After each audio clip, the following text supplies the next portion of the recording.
Welcome to Never By the Book podcast. This is your host, Kelly Schols. At 24, I was dead broke and a full-blown alcoholic. By age 40, I was debt-free and a millionaire. Now I share my secrets of success and transformation with audiences around the world as a speaker, author, and of course, your podcast host. Each Never By the Book episode features a guest who has overcome obstacles to build an incredible life of fulfillment. Today, I am honored to interview Trish Jenkins with the title The Strongest Prison Bars Are in Your Head. Trish Jenkins never expected doing her job would land her in prison. Yet Trish learned more in 8 months in prison than in her 20 years in the business world. After trusting the wrong person, a breach of corporation acts meant losing everything, even her family home. Isolated from her husband and 3 little girls and surrounded by criminals, Trish knew she had to master her mind or lose it. In doing so, she developed a shift and lift process that changed everything. Today, Trish is an author, has built an international business, hosts 2 podcasts, ministers to faith groups, and is an investor once again. She is still married to her husband, Justin, and her 3 little girls are well-adjusted young women. Trish shares the shift and lift keys that release resilience so that you can unlock your brave and turn any adversity to advantage. She has written 2 books on due diligence in finance and relationship, and her 3rd book, Treasures of Darkness, is her inspiring prison letters and private journal entries about her experiences written as they happen. Trish works with companies that want to build resilient leaders and teams who are adaptable to change in an unprecedented world. Welcome, Trish. I'm so thrilled to be here. Thank you for having me. Yes, and I am so excited. I've been waiting for this interview for 2 months. You know, for some reason, I have a fascination with people that have had to go to prison and have got out. And it's probably because I probably should have went to prison or been dead by now. So it's always fascinating to me to be able to talk to people that have done that. Yeah, I hear you. And when I was in prison, I was thinking about those other people that should have gone to prison and were out there walking around and thinking, really? Yeah. So, yeah. So tell me, how did you end up in prison? Oh, look, poor judgment. Yeah. Look, it was my husband and I had been quite successful doing real estate, and we were listening to the gurus, Robert Kiyosaki, all the great things about making money and so on. And I think we're a little bit naive though, because you kind of think if I follow this formula, it'll be fine. We did real estate. We were looking for if you do real estate and you buy and hold, there's often not a lot of cash flow, great capital, but not cash flow. So we were looking for cash flow. So we did some more courses on share trading and all these clever things. Didn't really have the knack for trading, but I knew, because I'd listened to the gurus, that some people were really, really good at it. And we met a fellow who was particularly good at it, apparently, currency trading. And he even, during the process of our knowing him and associating with him, he even got a proper license to be a managed fund, what you guys would call a mutual fund, which only made us think, well, the government has checked him out and said he's fine. So it's fine. So anyway, we invested with him and it was very good returns. And he asked me to be, he was so busy trading that he said, look, I can't deal with all these people. Can you be an authorized representative for me? So I did the course and I did that. I had been one for another company before, so I sort of knew the drill. So I was like an introducer. What I didn't know is that it was a great big Ponzi scheme, which, for those who don't know, is where you think that the return you're getting is your profit, but it's actually a little bit of your own money or possibly someone else's being given back to you. So I didn't know that, but at some point a scheme like that just implodes on itself. It's not sustainable. You need more people coming in to keep it going. So the problem was that suddenly in 2005. It was going well for a year and a half. He stopped paying, and it was my job to tell everyone we're not getting paid, me included. We had 6 figures with him. We were. Oh, wow. Yeah, we did, but we could afford that. That was not a huge disaster for us for in itself. Right. You know, I've learned a lot since then. And there are only 2 rules of investing that I've discovered. 2 rules of investing. One is never invest more than you can afford to lose. Yeah. So if you can afford to lose it, go ahead. Right. If you can't, it's not yours. Rule number 2, see rule number 1. Yeah. that's the only investment advice I give out these days. But the thing is, back then it was my job to deal with people, and he was just not paying. And he said, the market's doing this, the market's doing that. And I was the one that people came to and said, where's our money? Where's our money? And I just couldn't take it anymore, Kelly. And I said to him, look, we need to give them something. Right. There's money here. Can I use that? He said, yeah, all right, do that. So I paid them with money that was earmarked for something else. I didn't steal it, but that's not the point. I caved under pressure. I realize now I was a people pleaser, and I had weak boundaries and needed, and my boundaries on fixing things, because I'm a rescuer, which makes me sound noble, but it's not. It's just weak. It's a character flaw that I watch, and I'm better at now. But that's what happened, and often that's what happens with people. They want to help so much that they end up interfering or making a wrong judgment. But anyway, what I did was a breach of the Corporations Act, and so the whole thing fell down. It all just imploded, and he was reported. Someone complained. They investigated, froze everything. And I was invited to the authorities, and I said, well, okay, this is what I know. I still didn't know he'd stolen the money. And I said, so it got a bit tight. So I paid people with this money over here. Now, can you tell me what, look, I can reimburse that myself out of my mortgage. So can I just do that? Would that be okay? And so naive. And they just said, you did what? I'm like, yeah. So yeah, but tell me what to do to fix it, because I can just put that money back in myself. Right. And that's when the interview changed in tone. So what followed was a liquidation where we lost all our houses, because we had about half a dozen. I don't know if that's a lot in America, but here to have half a dozen, rental properties and stuff is good. It's pretty good here too. And passive income and so on. Everything gone. Everything was tainted. They clawed back everything. And that took a couple of years. And then I was served with papers charging me with fraud, which is an F word that I really don't like. I'm just as touchy about that F word as I don't like the other one either, but that one's a bad one. So and that was 2005. And it wasn't until January 2009 that I went to court to receive a penalty, which could have been a fine. Do you remember something small in the financial world that happened in 2008? That little thing. That little thing, yeah. Known as the global financial crisis. With the global financial crisis and the mortgage and So everybody was really touchy, and I got the maximum. So I was taken away from my husband and my 3 little girls for almost a year. It was 8 months. Wow. In 2009. So that was an adventure. And then so my story is there's 3 parts to it. One is what I learned about financial risk. I wrote a book that I published after I came home on due diligence and the things you really need to know about what people. What you really need to pay attention to. You do, and where I'd missed it that other people do too.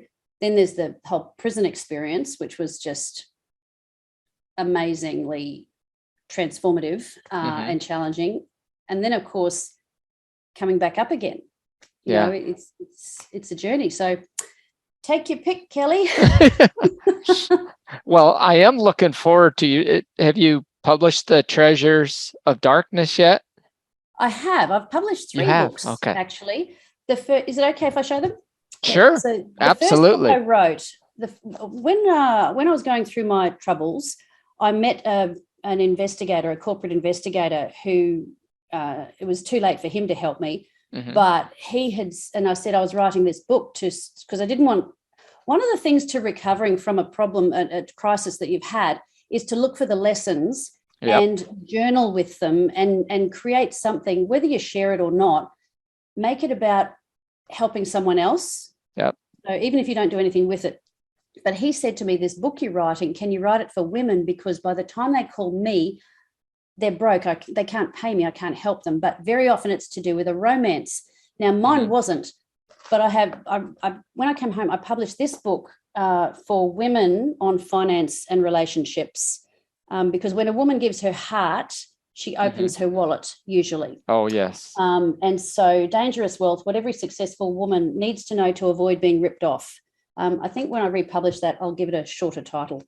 Well, that would be an incredible book for women to read, because, doing my financial classes, I meet a lot of people, and I've met a lot of women that they get divorced. They've been married 16, 20 years. They get divorced and they think they have all this money because they've been living this lifestyle, and they find out they don't have anything.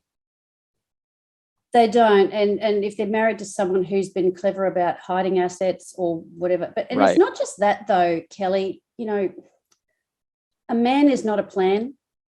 I think we've got 3 daughters, and I want them to be financially independent and co-equal. Like, yes, you're in covenant, you're married, that sort of thing. But I mean, life happens. You could become widowed.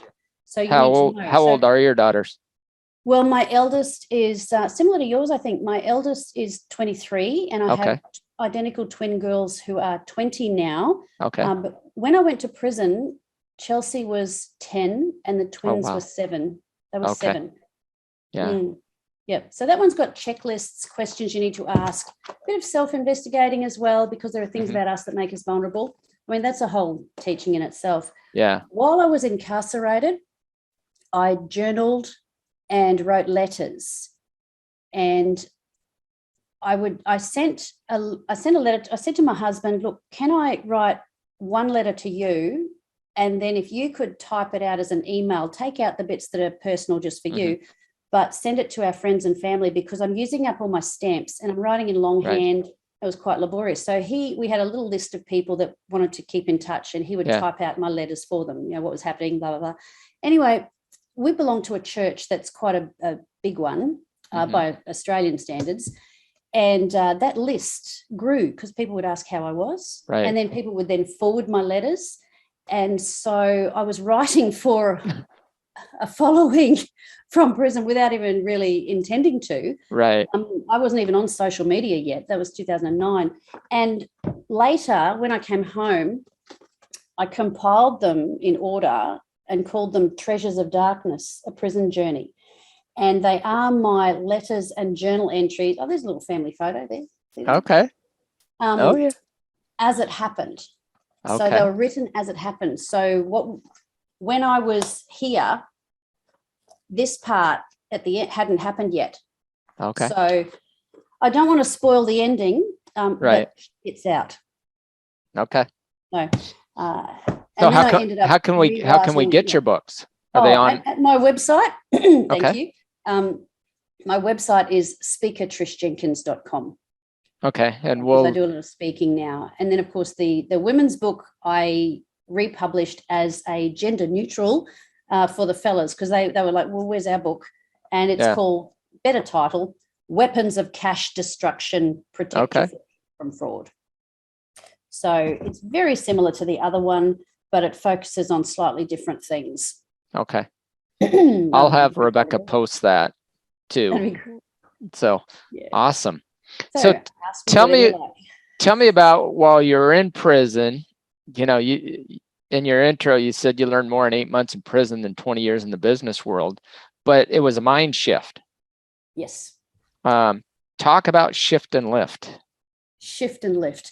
I didn't really know that's what I was doing at the time, but I knew that I needed to protect my mental health. Like I had lost there were 2 things that I was determined to protect. One was my marriage. Right. Because often when people have financial trauma, they turn on one another and blame and so on. My husband never once blamed me. I did. Wow. Yeah. I did. but he didn't. So did you and your husband have a great relationship when it came to money and finances and talking about it before this happened? Yes. And that's why we were successful. Yeah. There's a lot of things. I know opposites attract. Yeah. And that's kind of fun, often inconvenient, very frustrating sometimes. And we are very different. But there are certain values that you really need to come together on. Yep. You know, and for me, one was faith. I'm a person of faith. Mm-hmm. So that needed to be compatible. But also with finance, you really, we were very much together. I was not one of these wives that had to blow money on cushions that match the lamps, that you know, getting the nails and all that sort of stuff. Yeah. Even when we had money, I did the nails for a while. I just couldn't sit still long enough for them to be done. I'm not one of the, I'm not really a girly girl like that. And there's nothing wrong with that if you can afford to allocate the funds. So we've always been very good with, I didn't realize I was already doing a lot of what Dave Ramsey teaches. Having we have a number of different bank accounts and so on. So even while we were going through even we went through a voluntary liquidation. We didn't go bankrupt. All our bills got paid. Every debt got paid out. So it is important to be open with that. And so my marriage was one, and my mental health. I knew attitude was everything, because I did have a couple of decades of professional and personal development. So I had, you know, I wasn't coming fresh to adversity. I thought, okay, this matters. And number one thing was, you know, self-pity is your biggest enemy. It feels good, but it's so destructive. And you have to be brutally honest with yourself and take responsibility for your decisions, even though there might be other people who contributed to your downfall. I might not have stolen the money, but I still chose to cave. I would do things differently now, I guess, given the emotional level I was at and the weakness that I had come to, the stress. When you're busy and really, really stressed, you lose your perspective and you look for a way out. So you have got to be careful about how busy you are and how much your anxiety. If you need professional help, if you need to see a counselor, go and see them early. Talk to someone, get help, ask for help early. Men really need to hear that, Kelly. Men, yes, they do. Men, they don't want to be vulnerable, but you've got to get help early. If I had got advice earlier, I wouldn't be in this mess. Right. But we can't beat ourselves up to change things. You know, you can't change the past. Well, but you can only change how you see it. And when I I have a tendency to take too much responsibility and beat myself up. Right. And so I actually had to learn, because most people blame others, you know, and in prison, I noticed most people blamed. They're all victims, aren't they? Or and very often, especially with drug addicts, it was the drugs that made me do it. Right. And I haven't suffered that addiction, so I don't want to be too judgmental. But even in that, there's a time, and I know you've spoken about, you know, your history with your relationship with alcohol, and my natural father was an alcoholic, so I have a bit of familiarity with it. You still have to recognize your part, your responsibility, and it's actually very freeing, because what I had to do was I had to recognize that other people's decisions were not my decision, were not my fault. Right. You know, they still are responsible for their finances. So if they chose to invest and lost their money, it wasn't my fault they lost their money. My responsibility was my role. But I can't pay all that money back because I didn't end up with it. I didn't take it. Well, so and the thing is important for me. And the thing is people need to take the first advice you gave. Don't ever invest more than you can afford to lose. Well, that's right. But people get greedy and they don't want to miss out, and it's high returns and all of those things. And so my books are helpful with that. But I don't want to beat people up too much, because, you know, we've all been there. Oh, yeah. And the strongest prison bars are not ones made of metal. The strongest prison bars are in here. Right. And I learned there were three things I learned to ask. I discovered three questions that even today solve every problem or open up the doors to solving every problem. So in prison, you're dealing with people who are dysfunctional, dishonest, mean, petty, untrustworthy, backstabby, defective. And then you meet the prisoners. Yeah. I'm not sure who said the quote, but it's like, what is it? Australians, the problem with Australians is not that they were descended from convicts, it's that they were descended from prison officers. So I'm kidding. Some of them are very good. Yeah. But the attitudes, the negativity. And so when you encounter people who are just horrible and acting out of their dysfunction, plus many of them assumed, because many of them come from extreme disadvantage, there was something about me in the way that I spoke, in the way that I held myself, that they assumed I thought I was better than them, which created a barrier. And I mean, who would have guessed? I mean, I'm as vulgar as they come. But I came to care about them because I saw it was no longer us and them. We think of prisoners and other people. You know, we think in terms of us and them. And suddenly I'm wearing the same uniform as they are. Right. I'm eating off the same plastic picnic plastic plates and knives and forks and lining up with them and being called by a number like them. And it was very humbling, but it changed my perspective. And I learned to ask three questions in any situation. And it was, how else, like this situation sucks, but how else could I see this? Right.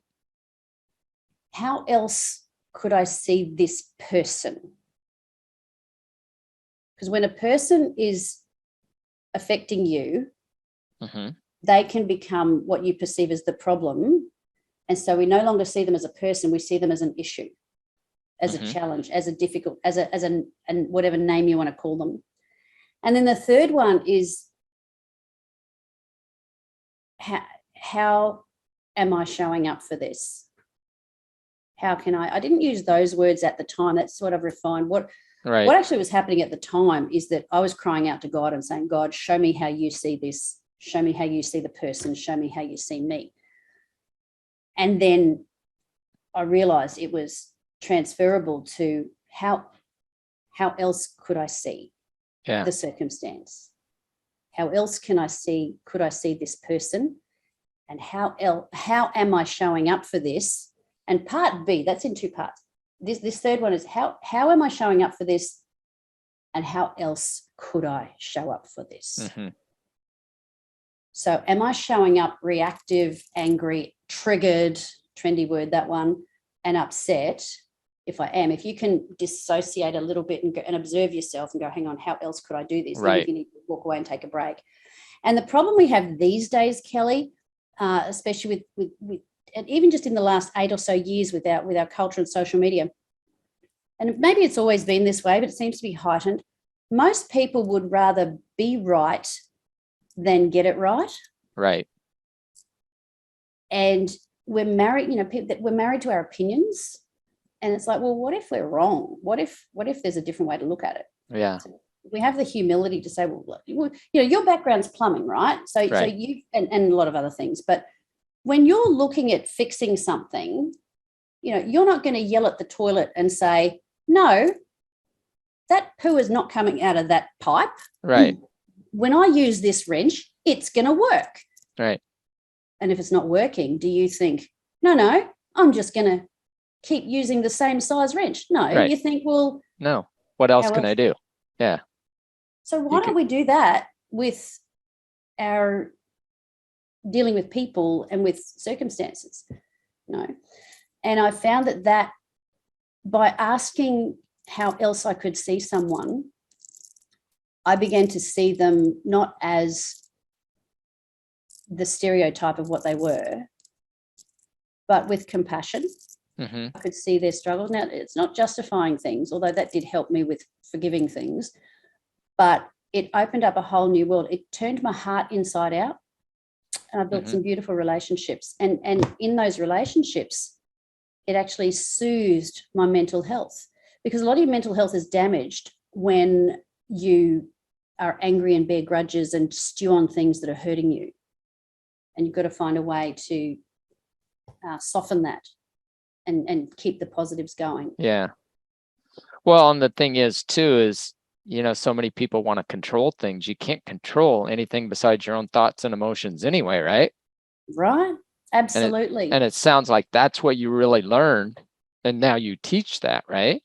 Yeah, that's what I love, is that, you don't have to go to prison, as I said, to feel trapped. You could feel like you're imprisoned in your job or in your marriage or in the people around you. But if you can find a different way to see, now, some things you've got to see in a way where you think, you know what, this is not good for me anymore. I do need to exit this job, or, I do not advocate staying in an abusive relationship. Right. That's not what I'm saying. But once again, that's where how else can I see this? Yeah.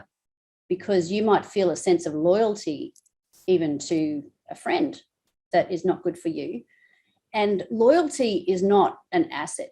People talk about loyalty as though it's a fruit of the spirit, as though it's a virtue. Loyalty is neutral.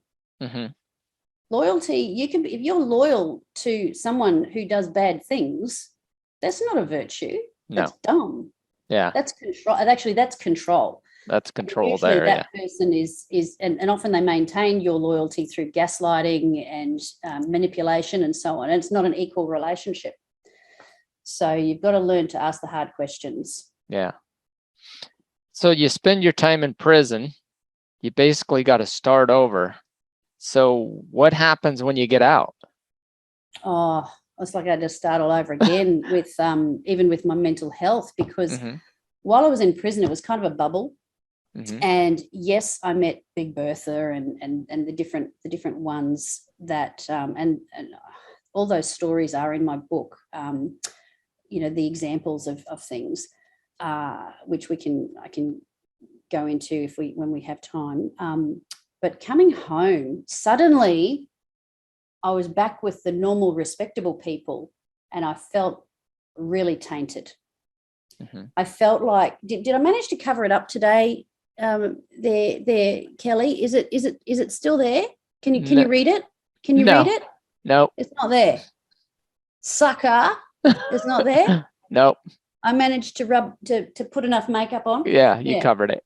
Yeah, or bad. She's gone to prison. And I tell you what, trying to get a job these days, where you go for a job interview, and I remember going through all the levels of interviews. So there's only like 6 candidates left. Then they gave us a form to fill out. Then they asked the question, do you have a criminal record? If yes, give details. I'm like, it was so humiliating. I just labeled again, and so, that was hard. And I felt like I had ruined my life and handicapped my family's prosperity because I was damaged and unemployable. And then I had to really take myself to task and ask those questions again. How else can I see this? How else could I see this? And you've got to don't look at what you've lost and what you don't have. Look at what you do have, honestly. What have you got to offer?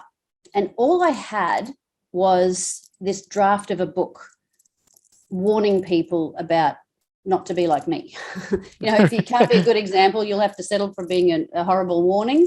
So I can't remember who said that, but that's what I felt like. And then I had to think, well, how do I offer this without people finding out? Because I was so embarrassed. Could I use another name? And I went, no, I have to be honest and upfront about this. And I had lunch with a woman who ran a women's business group. I had a coffee with her and I said, look, I just want to share my story with you and get your advice on what I should do, because I've got this book. And when I spoke with her, she just said, oh my goodness, Trish, you have to tell us your story. We have to know. These business women need to know what you've learned, because it could happen to them. Yeah. Please come and talk to us.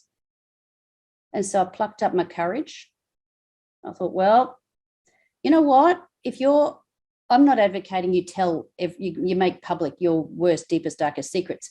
Right. But when you are open about things, no one has any power over you. No one can say, I know what you did. It's like, yeah, I know. Google me.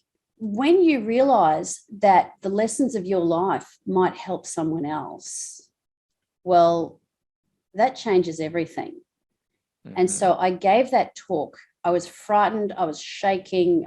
There was a bank manager in the room. I was terrified of. I've got Louise here. She's a bank manager, and I was terrified. She's going to say, what a stupid idiot. I was so scared that she, of her reaction. And there were people who were in tears. Yeah. And Louise, the bank manager, came to me afterwards and she said, oh, my darling, she put her arms around me and she said, you've got no reason to be afraid of me. She said, I know how easily this sort of thing can happen. She said, you are so brave. And I thought, whatever your circumstances are, if you've find the lessons and bring value, because I can tell an entertaining story, but it's better if that story has a benefit to people. That gives me so much satisfaction. Yeah. And because I was brave, and you've got to be brave. You got to be brave. You got to be vulnerable. Take calculated risks. Yeah. Don't be reckless. Calculate the risks and be brave, because and get comfortable with being uncomfortable. Mm-hmm. Because it's on the other side of that inconvenience that things open up for you. Right. And today I've been able to, it takes guts. And even with cold calling, like when I pick up the phone and I cold call, I get business. Yeah. I just do. But I've got to get up. Even again, it happens. It's not like suddenly you're brave and then everything else is easy. It's like regular topping up. It's why we get motivation all the time. Yeah. Well, too, by opening up, sharing your story and being vulnerable and letting people know what you've been through, builds your confidence up too, doesn't it?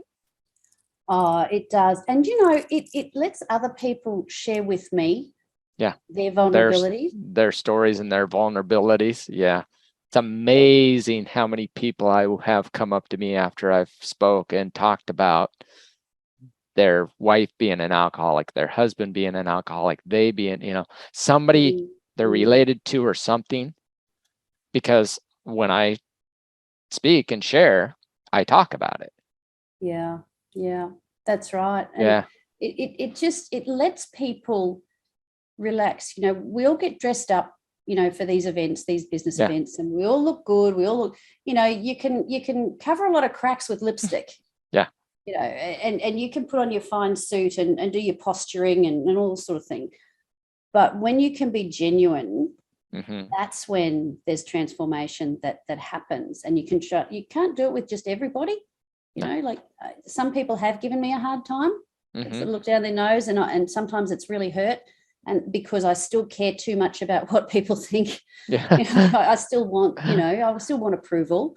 But I'm aware of that. So I say, well, hang on, how else do I see this? How else do I see this person? They don't feed me. They don't, their opinion is theirs and it comes from their attitudes and whatever it is. And I blow it sometimes and I can be insensitive too. But that's part of being human. Yeah. I'd love my business to be way further along than what it is. But once again, it's part of the journey of growth as well. And I listen to a podcast like yours that reminds me of things. I go, oh, yeah, that's right. Stay focused. Do the work. So now you're doing your business. You've got back into investing. I have, yes. So have you got back into the real estate market, or where are you investing? I recently actually bought a house in America that was a rental for a while, and I managed to sell it just after the pandemic started, I sold it to my tenant, which was great. Okay. But I also do some other investing. I've got, we've got some crypto that went up and then came back, and once again, money that we can afford to play around with. And then I do know that there are certain days of the year that the S&P and also the Australian SPY move generally often in a known direction. Certain events that happen where it goes up or goes down. It doesn't always. Only takes an announcement from a president to squash that. But I trade that and a few other things. But I'm not a multitasker, Kelly. People say women multitask. I must have some hormones missing, but I find that if I'm multitasking or have too many things, I end up doing none of them well and very easily distracted. Actually, last year I got diagnosed with ADD. So not ADHD because I'm not hyper, but just that whole scatty, and that probably contributed to my downfall. But I'm okay with that. So, I deal with that and manage accordingly. So, and if you need help, if some of your listeners, if you think, oh, gee, I need to see, if you need to see a professional, see one. Right. So many people are afraid to do that too. Well, they are, because they think it's weak or whatever, or what will people think? But you don't have to. I think we've lost our ability to be our critical thinking skills because we think, we belong to these tribes now, and you don't have to swallow everything that your team purports, and you've got to be honest with yourself and do what's best for you without turning your back on everyone else. Right. It's not like a blow you, I'm doing my own thing, because if you've got a family to support, you support your family. You've got a spouse, you've got to be in agreement. But you don't have to. You can be brave and make your own decisions and step out and do things. And practice with little things. Well, and like you say, reaching out, getting help, so many people are afraid to do that. But, if you look at all the top business people in the world, top athletes, top entertainers, they all have coaches, and I'll guarantee you most of them have therapists too. Look, they do. Coaching is so important. And also I have accountability partners. There's people that I connect with. With accountability, yes, you should be able to do things yourself. You don't, some things in your life, you don't hand over to other people. There are some groups that are a bit too interfering and a little bit culty, a bit controlling. But it helps very much. And your business decisions are your own. Don't go blaming your coach. Right. And also have a coach that got integrity, because the position of a coach, I don't coach people, Kelly. I don't have time. I'm sorry, I don't have time. Yeah. People assume I do. I just don't. Look, I will speak to a big group. I will get paid. I will go home. I will do workshops. Very rarely do the one-on-ones. It's more of a personal friendship thing that I would do that to. But it's really important for coaches to have the integrity to not become too controlling and opinionated, especially when it comes to people in finance, because you might be coaching someone who's doing this amazing deal and you're thinking, geez, I wouldn't mind a bit of this. I wouldn't mind in on this. Right. Or you think, no, you should do it this way. So you've got to watch that balance too, for those of your listeners who are coaches. Just get your ego out of the way. Yeah. You're not the guru. And listen and be watchful for manipulative language. Yeah. Yep. So you talked about Dave Ramsey a little bit. You talked about Robert Kiyosaki. Talk a little bit about that, and as far as your philosophy on money and saving and retirement and stuff, especially since you've lost it all and had to redo it. Yes. And look, I don't know that I could actually say who taught me exactly what, because a lot of them have the wisdom that works. A lot of them all, share it. They know it, I always we met Robert Kiyosaki and Kim when they came out. When we were successful, we were on a TV afternoon news show. Excuse me a second. For those of people that don't know, Robert Kiyosaki wrote Rich Dad Poor Dad along with, well, I got about 5 of his books up behind me here. Me too. I've got them all, and I had them on cassette. I got the cassette audio book, the original audio books on the little thing. Yeah, but his most famous one is Rich Dad Poor Dad. Yes, and he signed it too, which is good. Yeah, and he's about making your money work for you, because if you invest in something that makes money, then you can have that money coming in and let it keep growing, and that's where real estate can be good. All right, so even today, and my husband has almost always done commission only sales jobs. We like it that way, because you can't just do any commission jobs. It needs 3 things. It needs a product of integrity. You need a good back office support from the company, that they're not doing the wrong thing by your customers, and you need really good commissions. Without any one of those 3 things, forget it. So, if you're in business, don't take advantage of your best salespeople. Reward them. Don't go making it harder for them. Oh, we're changing the commission structure so you can make more. Yeah, they're just moving the goalposts. Anyway, so we didn't have steady income ever.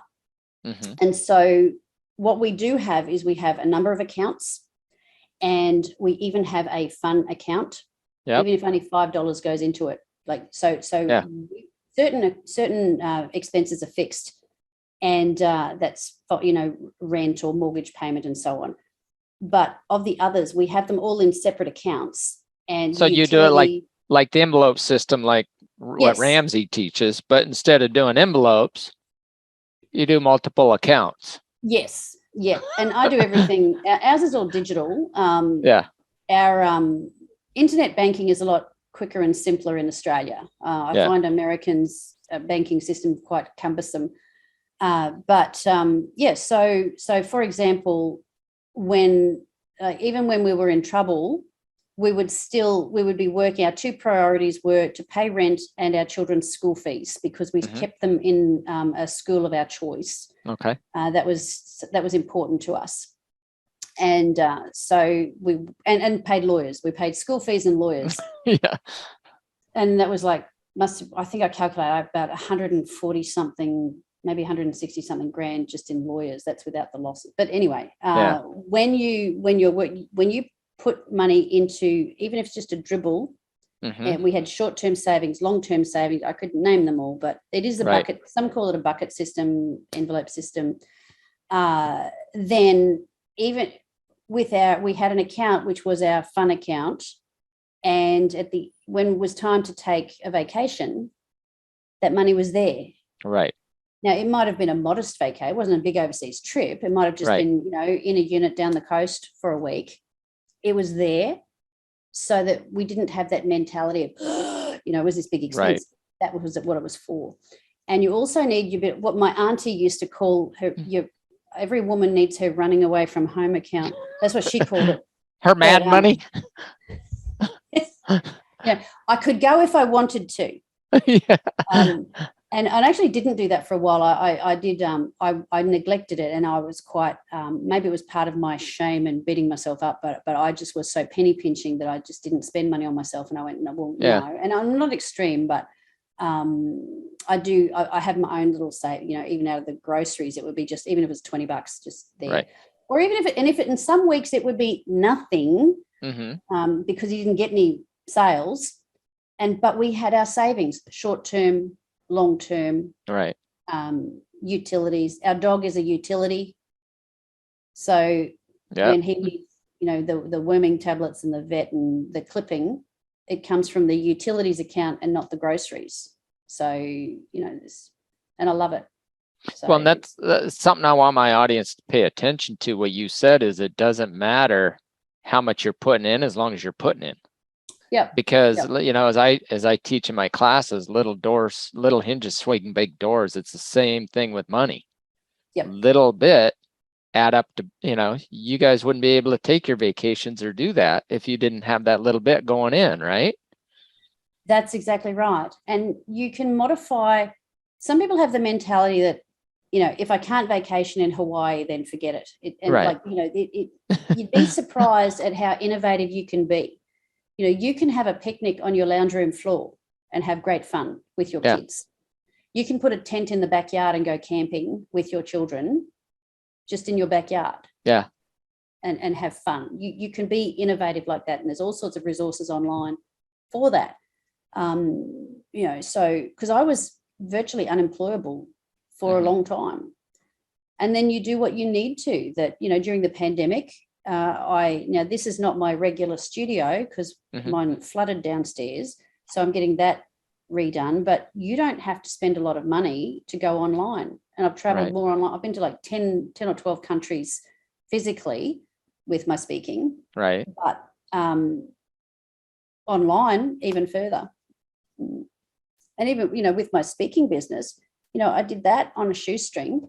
And I would I would reach out. If I got be brave, I got one speaking gig. I think my first overseas one in America was in Missouri, Branson, Missouri. Okay. Through someone I came across on LinkedIn who had a network of financial planners. And I just wanted to talk on, it was Skype back then. And just said, I just saw you mentioned this and I wanted to touch base. Don't know if we'd be of interest. And he said, I wish you were over here because, I'd love to have you at my conference. And I said, well, if I got myself over there, would you look after me like an American speaker? He goes, oh, yeah.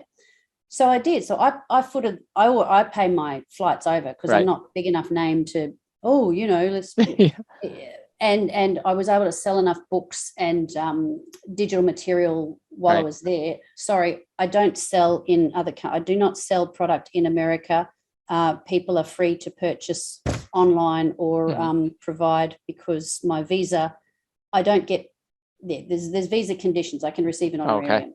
Anyway, I just had to make sure because this gets out there and put online.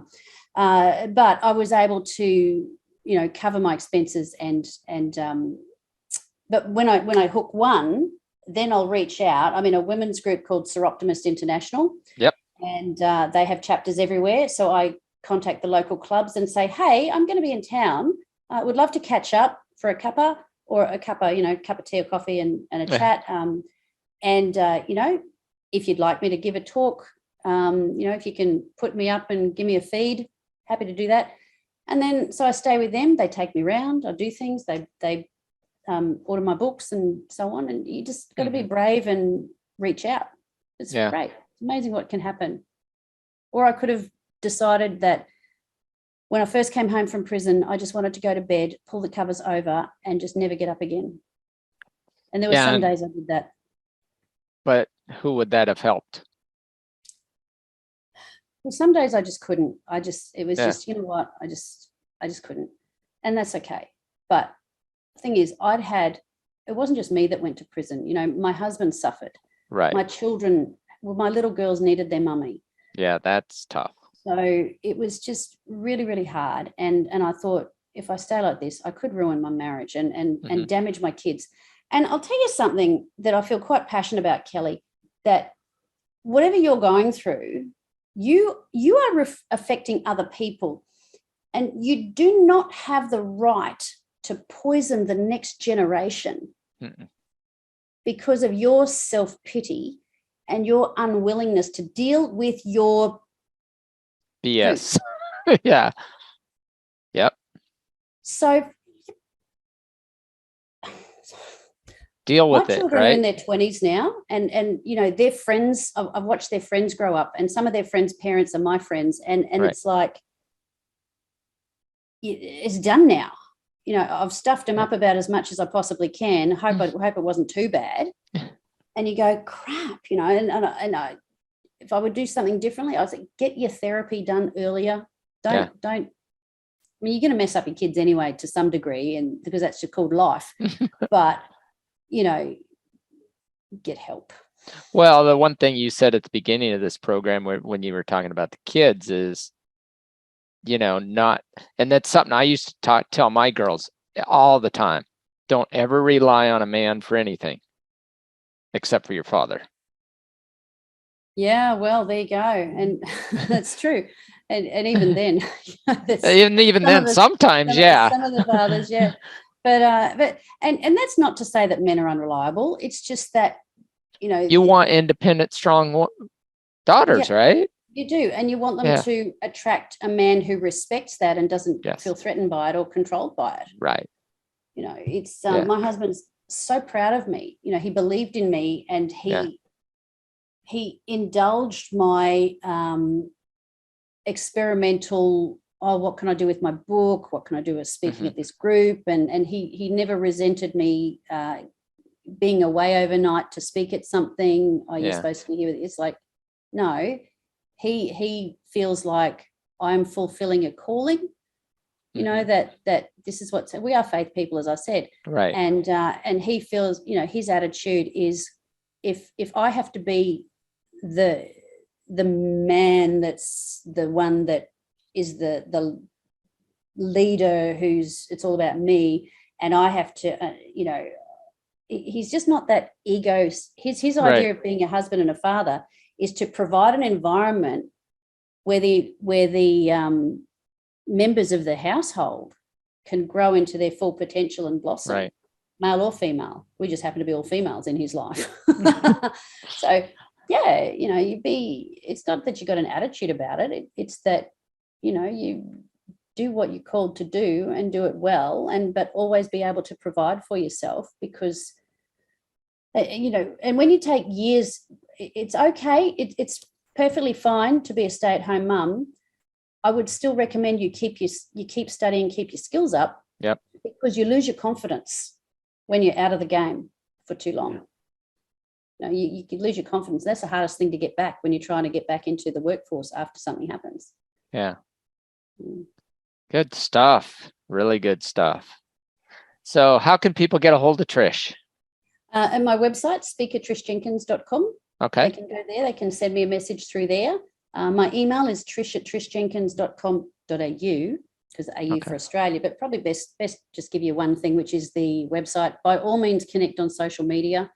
And I also have, I do ministry as well for those of your peeps who might be connected to churches.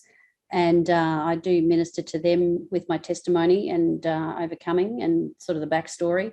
So they can inquire with me about that. And that's trishjenkinsministries.com. Okay. Perfect. I'll have Rebecca put that on the podcast as well. Thank you. Awesome. Any final thoughts? Don't live in regret. Have a go. Be brave and do it anyway. Take a calculated risk. But remember, the strongest prison bars are in your head. Yeah. So how else can you see things so those bars just dissolve and you can step forward? You've got so much to give. Give it. Thank you. Thank you for being on, Trish. I appreciate it. Oh, thank you. And thank you so much for listening to Never By the Book. Share it with someone you care about, and don't forget to subscribe through your favorite podcast app so you'll never miss an episode. As we close today, remember, if you're not doing it by the book, it might just mean you're on to something great. Until next time, be great.